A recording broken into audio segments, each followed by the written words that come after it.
Hi, it's Mark again. I'm going to show you a quick video on doing lasso beading. You'll notice first of all that I have the canvas turned a quarter turn.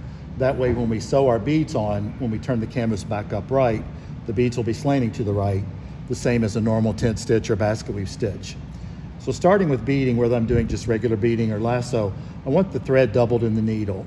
So I have the thread through the needle, I've got both ends matched up, and then I'm just going to tie a knot in the end.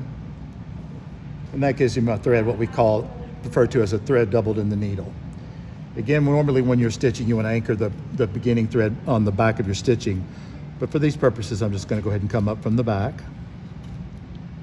So I'm going to come up at the hole below the bead, put the bead on the needle, and then go back down the opposite hole, just like a normal tent stitch.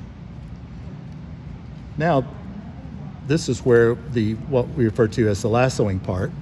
So I'm going to come back up again in the original hole to the bottom at the bottom of the bead. And now that I've come back up, I'm going to split the two plies of the beading thread, and I'm going to go back down again in the opposite hole, but I'm going to keep those two threads, one on either side of the bead, and then pull that in.